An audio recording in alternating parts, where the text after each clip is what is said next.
అనకాపల్లి జిల్లా నర్సీపట్నం ప్రభుత్వ డిగ్రీ కళాశాలలో మహిళా విద్యార్థులపై అసభ్య ప్రవర్తన చేసిన లెక్చరర్ నారాయణరావును ప్రిన్సిపల్ రాజు విధుల నుండి తొలగించారు. లెక్చర్ ప్రవర్తనపై విద్యార్థులు పలుమార్లు ఫిర్యాదు చేసినట్లు సమాచారం. కళాశాలలో దాదాపు 600 మంది విద్యార్థులు ఉండగా ఇలాంటి ఉపాధ్యాయుల తీరు పట్ల ప్రిన్సిపల్ నిర్లక్ష్యం వహించారని తల్లిదండ్రులు, విద్యా సంఘాలు మండిపడ్డాయి. గురువారం సాయంత్రం కళాశాల వద్దకు నిరసన దిగడంతో సంఘటనపై స్పందించిన ప్రిన్సిపల్ వెంటనే లెక్చరర్ పై చర్య తీసుకున్నారు.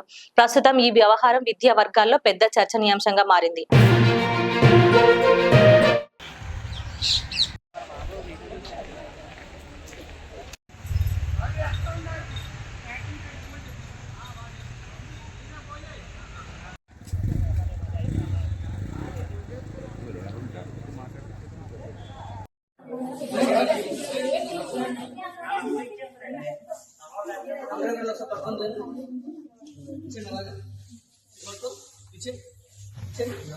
ఒకసారి లేకనమ్మా ఒక్కసారి సారీ ఒకసారి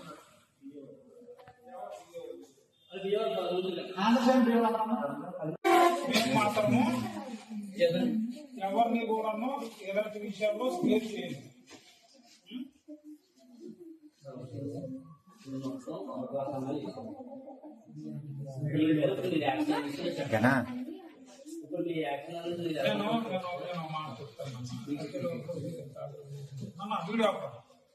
ప్రిన్సిపల్ అండి, government degree college Narsipatnam.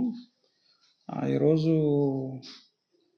Girls students women empowerment సెల్కి కంప్లైంట్ ఇవ్వడం జరిగింది. సో దాన్ని అనుసరించి వెంటనే స్టాఫ్ మీటింగ్ పెట్టి ఒక కమిటీ వేసామండి. Vice principal, women empowerment cell, అలాగే ఆఫీస్లో జూనియర్ అసిస్టెంట్, ఇద్దరు వైస్ ప్రిన్సిపాల్, అలానే ఒక సీనియర్ ఫ్యాకల్టీ మెంబరు. సో వాళ్ళ సమక్షంలో ఇది విచారణ చేయడం జరిగింది. సో ఏదైతే విద్యార్థులు ఇబ్బంది పడుతున్నారో వాళ్ళు ఒకటే కోరడం జరిగింది.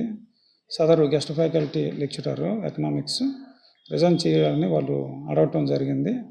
సో దాన్ని మేము కూడాను ఆయనకి ప్రతిపాదించడం జరిగింది. సో ఆయన తన యొక్క గెస్ట్ ఫ్యాకల్టీ జాబ్ని ఆయన రిజైన్ చేయడం జరిగింది. దీంతో సమస్య అనేది పరిష్కారం అయ్యింది. థ్యాంక్ యూ అండి, ధన్యవాదాలు. మహేంద్ర కుమార్, ఏఎస్ఎఫ్ జిల్లా ప్రధాన కార్యదర్శి బాధ్యత నిర్వహిస్తున్నా. ఈరోజు నర్సీపురం ప్రభుత్వ డిగ్రీ కళాశాలలో ఒక ఎకనామిక్స్ లెక్చరర్ అయినటువంటి నారాయణరావు అనే లెక్చరర్ ఆడపిల్లలను ఇబ్బంది పెడుతున్న ఉద్దేశంతో ఈరోజు విద్యార్థులకు బయటకు వచ్చి ఆందోళన చేయడం జరిగింది. విద్యార్థులకు డిమాండ్ ఏదైతే ఉందో, ఏదైతే ఆ లెక్చరర్ ఉన్నారో ఆ లెక్చరర్ని ఇక్కడ నుంచి పంపించేయాలనే ఒకే డిమాండ్తో ఈరోజు విద్యార్థులందరూ నిరసన తెలియజేశారు. ఆ యొక్క నిరసన ఖచ్చితంగా విజయవంతంగా ఈరోజు పూర్తి చేసుకోవడం జరిగింది. ఏదైతే విద్యార్థుల్ని ఇబ్బంది పెడుతున్న లెక్చరర్ ఏదైతే ఉన్నారో ఆ లెక్చరర్ని ఇక్కడ నుంచి రిజైన్ చేసి పంపించాలనేది ఒకటే డిమాండ్ చేశారు విద్యార్థులు. అది ఖచ్చితంగా అది నెరవేర్చే రీతిలోనే ఈరోజు మా యొక్క పోరాటం అనేది కొనసాగింది. ఖచ్చితంగా ఇది విద్యార్థులు ఎంత ఇబ్బంది పడితే ఈ రకంగా బయటకు వచ్చి ఆ రకంగా వాయిస్ అనేది రైజ్ చేస్తారని ఉన్నతాధికారులు గమనించాలి. ఖచ్చితంగా ఇటువంటి లెక్చరర్స్ ఏవైతున్నారో వాళ్ళపైన ఖచ్చితంగా తగిన చర్యలు తీసుకోవాలి. ఇటువంటి ఘటనలు పునరావృతం కాకుండా తగు చర్యలు తీసుకోవాలని చెప్పేసి ఏఎస్ఎఫ్గా భావిస్తున్నాం. లైక్ చేయండి, షేర్ చేయండి, సబ్స్క్రైబ్ చేయండి. మరిన్ని వీడియోల కోసం బెల్ సింబల్ పై క్లిక్ చేయండి.